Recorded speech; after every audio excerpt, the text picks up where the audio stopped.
दोस्तों, आज की कहानी है पहला किस। तो कहानी को सुनते सुनते वीडियो को लाइक कर लीजिएगा और अगर आप मेरे चैनल पे पहली बार आए हैं तो चैनल को भी सब्सक्राइब कर लीजिएगा। तो चलिए स्टार्ट करते हैं। तुम 15 साल बाद इस तरह मिलोगी कभी सोचा नहीं था। ग्रोसरी की दुकान के गल्ले पर बैठा नीलेश कुमुद को देखते ही मुस्कुराकर चहकते हुए बोला। सालों से पड़ी उदासी की लकीरें मिट गई, चेहरा खिल उठा। नीलेश की एकटक घूरती नज़र कुमुद पर टिक कर रह गई। मस्तिष्क पहले और अब में अंतर करने लगा। पौनी टेल की जगह सुलझे हुए लंबे बालों ने ले ली थी। गोल मटोल चेहरा जिसको कभी उसने मेकअप में नहीं देखा था, आज तीखे मेकअप में देख रहा था। आंखों में गहरा काजल, गालों पर लाली, गहरी लिपस्टिक के साथ लाइनर से सजे हुए उसके फूल की पंखुड़ी के समान नरम होंठ। इतने साल बाद कुमुद को अचानक देख सांसें तेज हो गई, मन मचल उठा। नीलेश की जगह कोई और होता तो शायद कुर्सी छोड़ के उसको गले ही लगा लेता। तुम तो एकदम बदल गए हो, कुमुद ने चौंकते हुए कहा। कुमुद घर से निकली थी किसी बड़े मार्ट में शॉपिंग के लिए, लेकिन ट्रैफिक के कारण पास की छोटी दुकान से ही सामान लेना ठीक समझा। इस तरह अचानक ग्रोसरी की दुकान के गल्ले पर 15 साल बाद नीलेश को देखकर चौंक गई। यहाँ कैसे? बस यूं ही, नीलेश ने मुस्कुराकर जवाब दिया। तुम बताओ यहाँ कैसे? कुमुद, 3 साल से यहीं पास की सोसाइटी में रह रही हूँ। बस यहीं हूँ का क्या मतलब है? तुम तो नीलेश, यहीं का मतलब यहीं। नीलेश थोड़ा सा मुस्कुराया, चारों तरफ गर्दन घुमाकर हाथ का इशारा करते हुए। बस अब तो यही रोजगार है, 2 वक्त की रोटी के लिए बहुत है, जिंदगी अच्छे से कट रही है। कुमुद ने कंधा उचकाकर तिरस्कार भाव से कहा। मुझे तो लगा था बड़ा सा क्लिनिक होगा या किसी बड़े हॉस्पिटल में मिलोगे। इस तरह देखूंगी कभी नहीं सोचा था। नीलेश के चेहरे पर हंसी थी। यह हंसी खुशी की नहीं, झेप मिटाने की थी। तुम कुछ लेने आई थी शायद, नीलेश ने बात बदलते हुए कहा। कुमुद ने एक छोटी सी पर्ची आगे बढ़ा दी। नीलेश ने एक नज़र डाली और अपने सहायक को आवाज़ लगाते हुए पर्ची थमाते हुए कहा, ये बहुत खास है, सामान ध्यान से निकालना। खास शब्द सुनते ही कुमुद ने गहरी नज़रों से घूरते हुए कहा, कभी याद नहीं आई? जवाब में नीलेश ने फिर से हल्की सी मुस्कान पेश कर दी। सहायक ने सामान एक पॉली बैग में बांधकर आगे बढ़ा दिया। कुमुद ने पैसे दिए और गुस्से में बोली, you deserve this, I can't believe how rude your behaviour.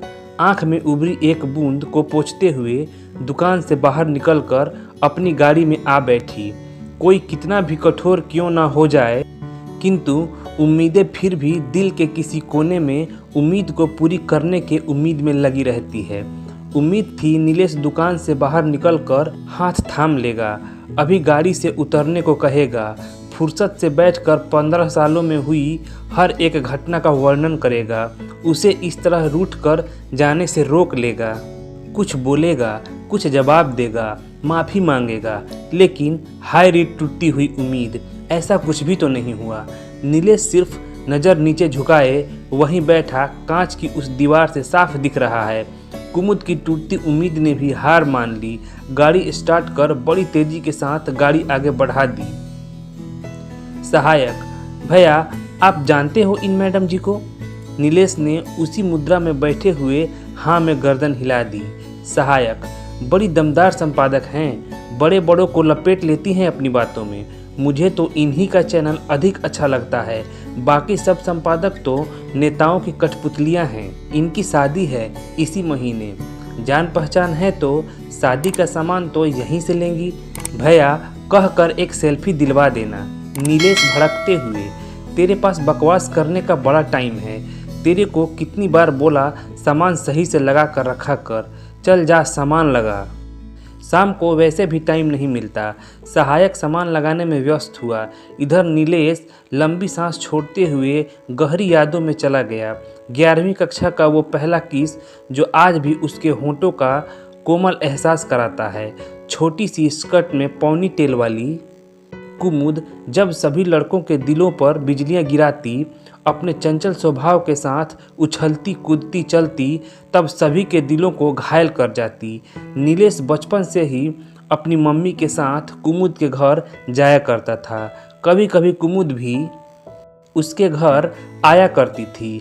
आने जाने का यह सिलसिला सिर्फ पड़ोसी होने के नाते ही था। उन दोनों में सिर्फ औपचारिक बातें और हल्की सी मुस्कान पास करने तक ही सब सीमित था। वो समय भी बड़ा निराला था। लोगों के पास समय ही समय हुआ करता था। एक दूसरे के घर आना जाना, मिलना, घंटों बातें करना, सुख दुख में एक दूसरे के लिए कुछ भी कर जाना। शायद यह सब सिर्फ इसलिए था क्योंकि तब लोगों के हाथ में मोबाइल नहीं होते थे और टेलीविज़न पर सिर्फ कुछ ही प्रोग्राम आया करते थे। अपने इलाके का वह बड़ा सा पार्क जहां सभी लड़के लड़कियां दिन ढलते खेलने पहुंच जाते थे। अक्सर साथ खेलते, लड़ाइयाँ भी होती, लेकिन सिर्फ कुछ घंटों की या कहो कुछ मिनटों की। सुलह होती और फिर साथ खेलने लगते। कब से साथ खेल रहे थे यह याद नहीं। याद है तो वह लम्हा जब कुमुद ने उसको पहला किस किया था। उस दिन मम्मी उसे ज़बरदस्ती कुमुद के घर ले गई थी। कुमुद ड्राइंग रूम में ज़मीन पर बैठी कुछ लिख रही थी। नीलेश मम्मी के पास बैठा इधर उधर निहार रहा था। उनकी हो रही बातचीत से नीलेश को कोई सरोकार नहीं था। तभी उसकी नज़र कुमुद पर पड़ी। ऐसा लगा जैसे उसने पहली बार कुमुद को देखा है। उसकी शर्ट से झांकते उसके उभार को पहली बार उसकी नज़र देख पा रही थी। उसकी छोटी स्कर्ट से झांकती उसकी गोरी जंघाएं न जाने क्यों उसको आकर्षित कर रही थी। वह समय ऐसा था जब वो प्रेम व शारीरिक मिलन के विषय में कुछ भी तो नहीं जानता था। दोस्तों की बातों से अधिक उसे किताबों से लगाव था। घर का माहौल सात्विक होने से रविवार और बृहस्पतिवार को आने वाली फिल्मों तक को देखना उसके लिए अवैध था। टेलीविज़न सिर्फ खबरों को सुनने व महाभारत रामायण देखने के लिए ही प्रयोग होता था। ऐसे में भला कोई बालक कैसे प्रेम और आकर्षण के विषय को जाने। इन सब से अनभिज्ञ होते हुए भी ना जाने क्यों वह आकर्षण का केंद्र बनी हुई थी। वह कुमुद जिससे खेल खेल में ना जाने कितनी बार लड़ाइयाँ हुई, न जाने कितनी बार उसके बाल पकड़कर खींचे, कितनी ही बार उसका शारीरिक स्पर्श किया, खेल ही खेल में कितनी बार गले लगाया, लेकिन कभी ऐसा महसूस नहीं हुआ जैसा आज महसूस हो रहा था। तभी मम्मी ने कुमुद और नीलेश को दूसरे कमरे में जाने को कहा। शायद वो दोनों किसी ऐसे विषय पर बात कर रही थी जो बच्चों के सामने नहीं करना चाहती थी। कुमुद उठी और नीलेश को अपने पीछे आने का इशारा करके आगे बढ़ी। एकदम अस्त व्यस्त कमरा। कुमुद के घर अनेक बार आया था, लेकिन इस कमरे तक कभी नहीं आया। शायद यह कुमुद का ही कमरा होगा। कहीं किताबें बिखरी पड़ी थी, कहीं कपड़े।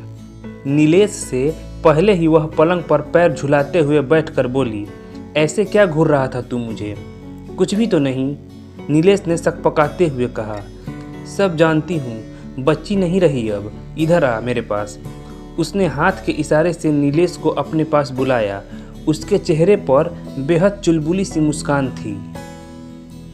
उस समय उसकी आंखें 1000 वाट बल्ब के समान चमक रही थी। पास आते ही उसने नीलेश को उसकी शर्ट पकड़कर अपनी ओर खींचा। एक हाथ से सिर पकड़कर नीलेश के होठों से अपने होठ मिला दिए। एक पल को लगा वो उसे इस तरह देखने के लिए दंड दे रही हो, उसके होठों को काट रही हो। दूसरे ही पल एक सुखद एहसास हुआ। इस एहसास को समझ पाता उससे पहले ही वो अलग हो गई। नीलेश बिना कुछ समझे मम्मी मम्मी चिल्लाते हुए कमरे से बाहर भागा। अपनी और उसकी मम्मी के पास जा पहुंचा, लेकिन क्या कहे, कुछ समझ नहीं पा रहा था। दोनों औरतें नीलेश के शक्ल को हक्की बक्की देख रही थी। रेनू आंटी, क्या हुआ, फिर से लड़ लिए तुम दोनों? अचानक हुई इस किस को नीलेश समझ नहीं पाया था। शब्दों के अभाव में उसके मुंह से वो के अलावा कुछ नहीं निकला। कुमुद नीलेश के पीछे खड़ी उसको देखकर मुस्कुरा रही थी, इशारा कर रही थी बोल देने के लिए। नीलेश कभी उसको तो कभी उसकी और अपनी मम्मी को नासमझी वाले अंदाज में देख रहा था। ना जाने कब बड़े होंगे ये बच्चे। हर समय झगड़ना लड़ना, और कुछ आता भी है इसके सिवा? नीलेश की मम्मी ने गुस्से में भुनभुना कर कहा।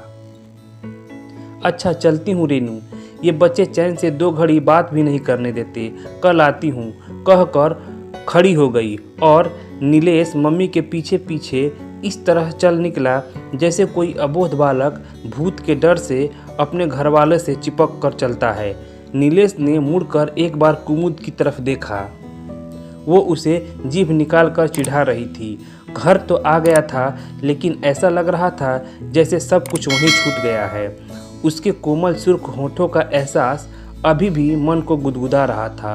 अब तक गाल या माथे पर ही चुम्बन का एहसास था, और आज यह नया एहसास उसके जीवन को बदल डालने वाला था। रात भर पेट में गुदगुदी सी होती रही। अगली सुबह स्कूल पहुंचकर कुमुद के सामने जा खड़ा हुआ। क्या था वो? नीलेश ने कुमुद को घूरते हुए पूछा। क्या वो? उसने कंधा उचकाते हुए कहा। वही जो कल किया था, नीलेश ने होठों पर उंगली लगाते हुए कहा। मन किया तो कर ली, इसमें क्या है? उसने मुस्कुराकर बड़ी ही सहजता से कहा। उसके कहने का अंदाज इस तरह था जैसे कुछ हुआ ही ना हो। मैं तुझे पसंद हूँ।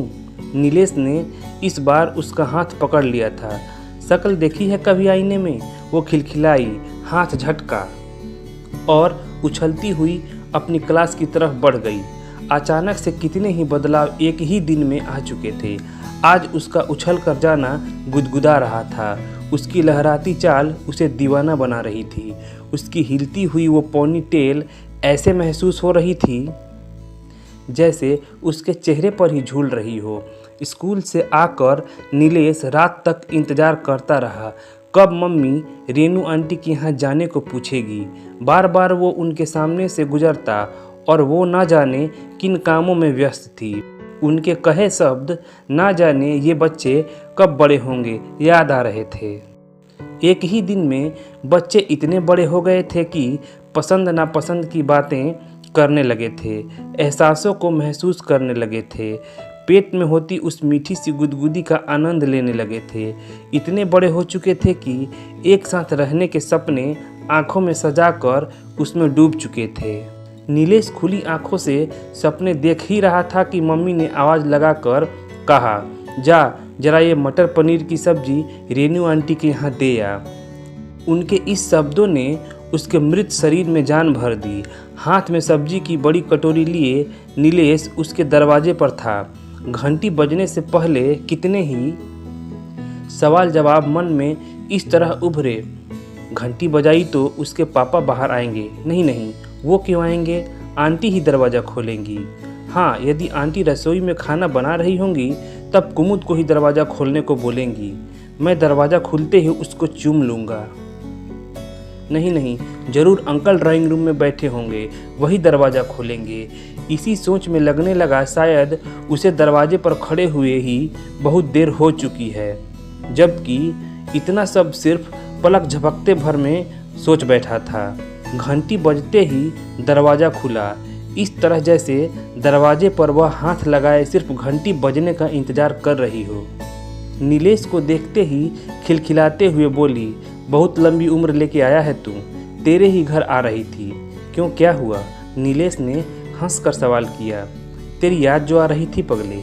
ये कहकर उसने नीलेश की नाक पकड़कर अंदर खींच लिया और नीलेश बस चिल्लाता रह गया, छोड़ नहीं तो मारूंगा, देख सब्जी बिखर जाएगी। आंटी अंकल नहीं है क्या? नहीं है, बस तू और मैं। वो देरी से आएंगे, बोलकर गए हैं तेरे यहाँ खाना खा लूँ। तेरे घर ही आ रही थी। बहुत सुना था सब्र का फल मीठा होता है। आज इस मीठे फल का स्वाद भी चख लिया। अरमानों को पंख लग गए। कल जो पहली किस अधूरी रह गई थी उसको पूरा करने का समय नज़दीक दिखाई दे रहा था। होंठ मचलकर फड़फड़ाने लगे थे। उसकी आंखें नीलेश की आंखों में झांक रही थी। नीलेश सब्जी की कटोरी बगल में रखते हुए कुमुद पर झुक गया। वो चिल्लाई, मम्मी। माथे पर पसीने की बूंद उभर उठी, धड़कनें तेज हो गई। नीलेश को ऐसा लगा मानो शरीर में दौड़ता रक्त सूख कर थम गया हो। नीलेश ने झट से पलट कर देखा। वो खिलखिलाई, दरवाजे पर कोई नहीं था। वो उछल कर ताली बजाते हुए, कैसा उल्लू बनाया, हंसते हुए बोली। किसी को ना देख वापस हिम्मत जगी और फिर एक बार उस पर झुक गया। उसने नीलेश के मुंह पर हाथ रख कर रोकते हुए कहा, नहीं, गंदी बात है, तू तो एक ही दिन में बिगड़ गया, कल तो बड़ा चिल्ला रहा था। नीलेश ने कुमुद की आंखों में झांकते हुए धीमे से सॉरी कहा और एक बार फिर उस पर झुका। कुमुद ने दोनों हाथों से छाती को धकेलते हुए नीलेश को दूर किया। बड़ी तेज भूख लगी है, चल, खाली सब्जी लाया है, बिन रोटी कैसे खाऊंगी बता तो। नीलेश का हाथ पकड़े दरवाजे तक खींच लाई, घर का ताला लगाया और सब्जी की कटोरी लिए नीलेश के साथ चल दी। आज एक बात समझ आ चुकी थी, आखिर क्यों पूरी दुनिया लड़कियों के पीछे दीवानी है। वे दीवाने खुद नहीं होते, उनको बनाया जाता है। लड़कियों में यह खूबी शायद भगवान ही बना कर भेजता है। जाल में फंसने के बाद जिस तरह मछली हर तरह के जतन उस जाल से छूटने के लिए करती है लेकिन छूट नहीं पाती, उसी तरह हम लड़के लाख जतन कर लें लेकिन इस लड़की नुमा जाल से बच नहीं सकते। कल तक जिस लड़के को लड़कियों में कोई रुचि नहीं थी, वह जानता तक नहीं था इन सब बातों को, सिर्फ 24 घंटे में बिन पानी की मछली की तरह तड़प रहा था। जब तक उसने खाना खाया तब तक उसके मम्मी पापा उसको लेने भी आ गए। इधर नीलेश अभी तक प्लानिंग ही कर रहा था कि उसे अपना कमरा, अपनी पेंटिंग दिखाएगा और बहुत सारी बातें करेगा। सारी प्लानिंग धरी की धरी रह गई। मम्मी ने रेनू आंटी के सामने मिठाई का डिब्बा खोल दिया। रेनू, मुंह मीठा कर, इनका प्रमोशन हो गया है, कल ही हमें दूसरे घर में शिफ्ट होना है, तहसील के पास, देखना भूल मत जाना, आते जाते रहना। एक तरफ इस खबर ने सभी के मुंह में बधाई हो शब्द जोड़ दिया था, दूसरी तरफ नए बने प्रेमी जोड़े ऐसे हो गए थे जैसे अभी अभी पिट कर आए हों। उसके आंखों में आंसू उभरने लगे थे। वो एकटक नीलेश को ही देख रही थी। ऐसा लगा पापा के प्रमोशन ने नीलेश की सारी खुशियां ही लूट ली। भैया 2 किलो चीनी और 1 पैकेट चाय पत्ती दे दो। कानों में शब्द पड़ते ही यादों के कारवां से नीलेश बाहर निकला। जी, उधर लड़का है, उसे बोल दो, वो निकाल देगा। पिछली कुछ गहरी यादें जब उभर कर आती हैं तब मन को बहुत तड़पाती हैं। नीलेश से अधिक आग इधर भी लगी हुई थी। दरवाज़ा खोलते ही सामान सोफे पर पटक दिया, खुद बिस्तर पर जा लेटी। सुधा, ओ सुधा, क्या कर रही है? जी मेम साहब, एसी चला, सर फटा जा रहा है, बाहर बड़ी गर्मी है। मम्मी कहाँ हैं? मम्मी जी सो रही हैं, उनके पैरों में थोड़ा दर्द हो रहा था। चाय बनाऊं या ठंडा पिएंगी? कुछ नहीं, जा तू यहाँ से। एसी को चलाकर छत पर झूल रहे पंखे को घूमता देख याद आ गया वह दिन जब उस रात नीलेश से जुदा होने की खबर ने दिल की धड़कनें अस्त व्यस्त कर दी। उस दिन भी इसी तरह घूमते पंखे को बिस्तर पर लेटी इसी तरह देख रही थी। यादों के वो सुनहरे पल खुली आंखों के सामने ठीक उसी तरह दौड़ने लगे जिस तरह कोई ख्वाब देखता है। क्या अब यह दूरी हमें मिलने नहीं देगी? अब स्कूल में वही पल भर के लिए आमना सामना होगा। मुझे क्यों उससे लगाव हुआ? आज मुझे उससे अपने दिल की बात कह देनी चाहिए थी। यही सब सवाल लिए ठीक 15 साल पहले भी घूमते पंखे के नीचे इसी तरह खुद को कोसती रही। पूरी रात कोस रही थी उस पल को जब उसने नीलेश को अपने से दूर धकेल दिया था। सुबह से ही घर का सामान ट्रक में भरा जा रहा था। मम्मी और कुमुद दरवाजे पर खड़े देखते रहे। वो सामान हाथ में उठाए हर बार हमारी तरफ देखता और नज़र नीची कर लेता। अंत में जब वो जाने लगे तब सुमन आंटी मम्मी से आकर गले लगी। दोनों ऐसे रो रही थी जैसे 2 बहनें बिछड़ रही हों। कुमुद भी नीलेश के गले लगना चाहती थी लेकिन नहीं लग सकती थी। तभी नीलेश आगे बढ़ा और कुमुद की तरफ हाथ बढ़ाकर बोला, अच्छा चलता हूँ, मिलते रहेंगे। गांधी पार्क में रोजाना 5 बजे, उसने धीमे से कहा और चल दिया। स्कूल में पास से गुजरते हुए उसने कहा, याद है ना 5 बजे?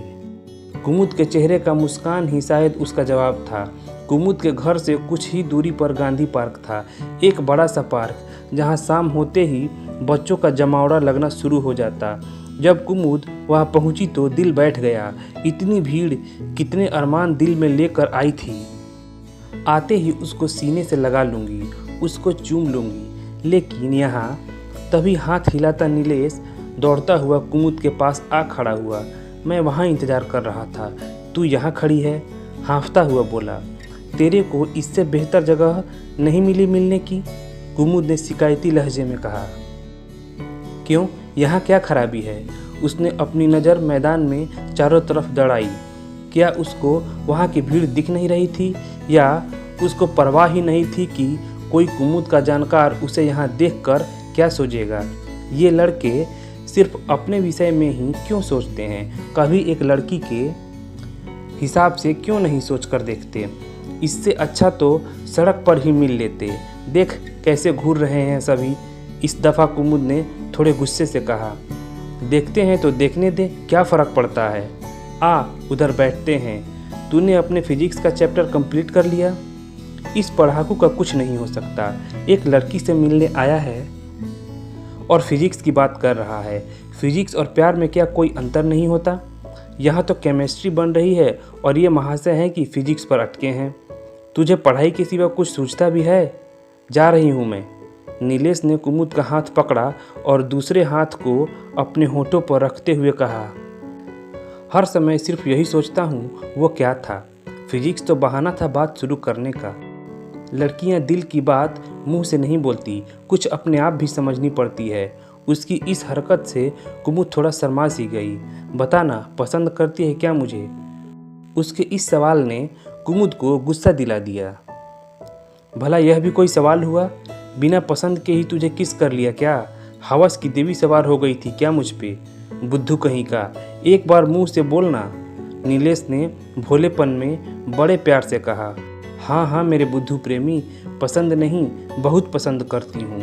कुमुद के इतना कहते ही वो लगा कुमुद को गले लगाने। कुमुद ने धकेल दिया। कितनी भीड़ है यहाँ, तू तो मुझे बदनाम करा कर ही मानेगा। अब यह मिलना जुलना रोज का हो गया था। मिलने की बेहतर जगह और कोई थी भी नहीं, और इससे बदतर जगह भी कोई नहीं थी। रोजाना हमें साथ देखकर शायद वो बच्चे भी बोर हो चुके थे, तभी वो हमारी तरफ ध्यान दिए बिना अपने खेल में लगे रहते। हमें देख देख कर कुछ और जोड़े भी वहाँ आने लगे थे, और वो खेल का मैदान अब लवर्स पॉइंट बनता जा रहा था। वो पहली किस ही दोनों की आखिरी किस बनकर रह गई। दिल में उठते अरमान शर्म और हया ने दबा दिए थे। दोनों ने ही CPMT का एग्ज़ाम दिया था। नीलेश का नंबर आ गया और कुमुद का नहीं आया। लखनऊ के बेहतरीन कॉलेज में नीलेश का एडमिशन हुआ। नीलेश के पापा ने अपना ट्रांसफ़र वहीं लखनऊ में करा लिया। एक बार फिर वही जुदाई का समय था। पहले एक ही शहर में होने के कारण मिल तो सकते थे, लेकिन अब न जाने कब मिलेंगे। कुमुद के घर फ़ोन लग चुका था। कुमुद ने नीलेश को सख्त हिदायत दी कि रोज़ाना 5 बजे फ़ोन करना है। एक तरफ खुशी थी तो दूसरी तरफ दुख भी था। दिन बीतने लगे। रोज़ाना शाम 5 बजे फ़ोन का इंतज़ार रहता, लेकिन कभी फ़ोन नहीं आया। बाकी रहा तो सिर्फ इंतज़ार। साल दर साल बीतने के बाद यही लगा था, डॉक्टर शादी करेगा तो किसी डॉक्टरनी से ही। इसी विचार ने उस जुदाई के गम को बढ़ाया भी और कम भी कर दिया। आज इतने सालों बाद एक ग्रोसरी की दुकान चलाता देखेगी, कभी नहीं सोचा था। मम्मी की कड़क आवाज़ ने यादों की नगरी से बाहर निकाला। कुमुद अपने बाल बांधकर बाहर मम्मी के पास सोफे पर आ बैठी। याद है आपको हमारे पड़ोस में रहने वाली सुमन आंटी? हाँ हाँ, याद कैसे नहीं होगी। उसको तो मैं मरते दम तक ना भूलूं। एक नंबर की मक्कार धोखेबाज औरत, मेरे 3000 डकार गई। कुमुद ने हैरानगी भरे स्वर में कहा। 3000? मुझे तो कभी नहीं बताया आपने। बताया तो मैंने तेरे पापा तक को नहीं था। लखनऊ जाने से पहले लिए थे। बोली थी वहाँ जाकर मनी ऑर्डर करवा देगी। लेकिन आज तुझे उसकी याद कैसे आ गई? कुमुद, आज उसका लड़का मिला था। गलेरिया मार्केट में ग्रोसरी की दुकान है उसकी। रेनू, ग्रोसरी की दुकान? लेकिन वो तो डॉक्टरी पढ़ने गया था। इसका मतलब वो भी झूठ था। लखनऊ जाने का सिर्फ बहाना था, और ना जाने किस किस से पैसे लेकर भागे होंगे। अभी जाती हूँ और अपने पैसे लेकर आती हूँ। कुमुद, अब क्या आप 3000 के लिए लड़ने जाओगी? देने की नीयत होती तो खुद ही देने आते। रहने दो, भगवान ने हमें देने में कोई कसर नहीं छोड़ी। भूल जाओ। अब तक भी तो भूले ही बैठी थी। रेनू, ऐसे कैसे भूल जाऊं? एक एक पैसा जोड़कर रकम बनती है। उस समय 3000 की बड़ी कीमत थी। अभी तक भूले बैठी थी क्योंकि उसका पता मालूम नहीं था। आज मालूम हुआ है तो कहती है छोड़ दूं। 4 बात सुना कर भी आऊंगी। दिल की भड़ास नहीं निकलेगी तब तक चैन कहाँ? दिल की भड़ास, सही कह रही है मम्मी। जब तक दिल की भड़ास नहीं निकलती तब तक चैन कहाँ?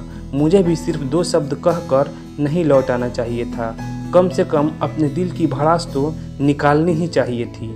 मन में उठते ऐसे ही विचार की आह में मध्यम शब्द निकले। आपको जो सही लगे करो, मना करने से मानने वाली तो हो नहीं। अगर जाओ तो शादी का कार्ड जरूर देना। उन्हें भी मालूम हो कितने बड़े घराने में जा रही हूँ मैं। मम्मी शाम को टहलने जाती ही थी। आज यही सही। वो निकली नीलेश के दुकान पर जाने के लिए। कुमुद नहाने चली गई। शायद नहाकर सिर में हो रहा दर्द कम हो जाए। नहा कर निकली और टेलीविज़न खोलकर अपनी ही की हुई रिपोर्टिंग देखने लगी। सही ही कहा है किसी ने, प्यार का पहला अक्षर ही अधूरा होता है। वो लड़कपन का प्यार शायद मेरी नासमझी हो। मैं कभी उसको समझ ही नहीं पाई। माना मुझ में बचपना था, लेकिन मम्मी तो बड़ी थी, उन्हें तो समझना चाहिए था। क्या वो भी उनके स्वभाव को नहीं समझ सकी? बाहर ड्राइंग रूम से मम्मी की आवाज़ आई। मैं उनके पास ड्राइंग रूम में गई। मम्मी सोफे पर बैठी अपने पल्लू से चेहरे पर के पसीने को सुखाने की कोशिश कर रही थी। क्या हुआ मम्मी? मिलाई, ले आई पैसे, निकाल ली भड़ास। उन्होंने मुट्ठी बंद रुपए टेबल पर रख दिए। बाहर बड़ी गर्मी है, दम निकलने को हो रहा है। उस पर ऐसी खबर? क्या खबर? चौंकते हुए कुमुद ने पूछा। बहुत ही बुरा हुआ। मेरा तो दिल ही बैठा जा रहा है सोच सोच कर। अब तो सुमन का ही चेहरा सामने घूम रहा है। मुझे बिल्कुल बहन जैसी मानती थी। भगवान भी कभी कभी गलत फैसले कर जाता है, कहते हुए उनके आंखों में आंसू आ गए। बात को साफ न बताकर इस तरह सस्पेंस बनाया कि सामने वाला भी तड़प उठे। इतना सस्पेंस तो हम न्यूज़ चैनल वाले भी नहीं बनाते जितना आप बना रही हो। हुआ क्या, साफ साफ बताओ। क्या बताऊं? कहते भी कलेजा मुंह को आता है। लखनऊ जाते हुए गाड़ी का एक्सीडेंट हो गया। गाड़ी बुरी तरह कुचल गई। सुमन और भाई साहब तो वहीं, और नीलेश को जैसे तैसे निकाला गया। बेचारा 2.5-3 महीने कोमा में रहा। होश आया तो पैर से लाचार हो चुका था। एक पैर कट चुका था। उसके मामा यहाँ ले आए, उन्होंने ही दुकान खुलवाई है। बेचारा, मुझे तो उसकी शक्ल देखकर ही रोना छूट रहा था। कुमुद, और यह सुनकर भी तुम पैसे ले आई? हद है मम्मी, मैं आती हूँ अभी मिलके, कहकर कुमुद उसी भेष में घर से निकल गई। बाल खुले हुए घर के ढीले ढाले कपड़ों में बिना गाड़ी ऐसे ही निकल आई। मन में उठी उथल पुथल अनेक सवाल जवाब में उलझी हुई थी। मेरे बोलने के बावजूद उसका यूं बैठे रहना, उसकी बात न सुनना मुझे खलने लगा। गुस्सा भी आया। लड़कों को महान बनने का इतना शौक क्यों होता है? क्या मुझसे एक बार कहना नहीं चाहिए था? मैं ठुकरा देती तो अलग बात थी। उसे मालूम ही नहीं हुआ कि वो कितना तेज चल रही थी। मिनटों में ही उसके दुकान के सामने थी। दुकान में भीड़ जमा थी। शीशे के पार वो वहीं बैठा था, साथ में रखी बैसाखी, जिस पर उसकी नज़र दोपहर में गई ही नहीं थी। याद हो उठा वो लम्हा जब उसने कंपटीशन में बाजी मारी थी। डॉक्टर बनेगा, इसी ख्याल से कितना खुश था। मुझसे कहा था उसने, कोई नहीं, तेरा नंबर नहीं आया तो क्या, शादी के बाद डॉक्टर की पत्नी अपने आप ही डॉक्टरनी हो जाती है। कितना खुश था वो उस दिन। क्या इस समय मुझे उसको डांटना चाहिए या उस पर दया दिखानी चाहिए? बड़ी से बड़ी न्यूज़ या खतरनाक रिपोर्टिंग के लिए भी कभी मैंने इतना नहीं सोचा जितना दुकान के अंदर जाकर उसका सामना करने में। सोच रही थी। एक बार तो लगा वापस चली जाऊं। दोपहर में अपने कहे शब्द याद आ रहे थे। उसकी व्यवस्था का मजाक हो रहा था। कैसे कोई 17 वर्ष का लड़का जो पूरी तरह अपने अभिभावकों पर निर्भर हो, उनके जाने के बाद अपने रिश्तेदारों पर निर्भर नहीं सिर्फ बोझ हो, वह कैसे अपने प्यार के विषय में सोचे। उसने जो किया वो 100% सही था। यही भाव लिए पूरी हिम्मत के साथ अंदर गई। वो कुर्सी पर बैठा था, गर्दन उठाई, कुमुद को देखा। कुमुद भी सिर्फ उसे देखती रही। उसने ही चुप्पी तोड़ी। क्या कुछ और भी देना बाकी रह गया? उसके शब्दों में कठोरता थी। शायद मम्मी ने कुछ ऐसा कह दिया था जिससे उसका दिल दुखा था। हाँ, मम्मी का हिसाब तो तूने कर दिया, मेरा अभी बाकी है। खड़ा हो, कुमुद ने गहरी नज़रों से घूरते हुए कहा। उसके तीखे स्वर उसके भीतर के गुस्से को दर्शा रहे थे। 15 वर्ष की जुदाई का गम जता रहे थे। नीलेश बैसाखी थामे कुर्सी से खड़ा हुआ। दोनों के बीच 2 फीट चौड़ा काउंटर था। फिर भी कुमुद ने नीलेश का कॉलर पकड़कर अपनी तरफ खींचा और अपने होंठ नीलेश के होंठों से टिका दिए। दुकान में ग्राहकों की भीड़ थी, लेकिन कोई परवाह नहीं थी। सहायक सामान तौलते थम गया। बच्चों की आंखें उनके अभिभावकों ने अपने हाथों से ढक लिया। बगल में दबी सहारा दिए हुए बैसाखी गिर पड़ी। 15 बरस पहले की किस और आज की किस में बहुत बड़ा अंतर था। 15 बरस का अंतर। कुमुद अलग हुई। नीलेश के मुंह से शब्द निकले, ये क्या है? कुमुद की आंखें चमक रही थी। चेहरे पर प्रसन्नता के भाव थे। होठों पर मुस्कान थी। उसके जोर से धड़कते दिल की धड़कन साफ सुनाई दे रही थी।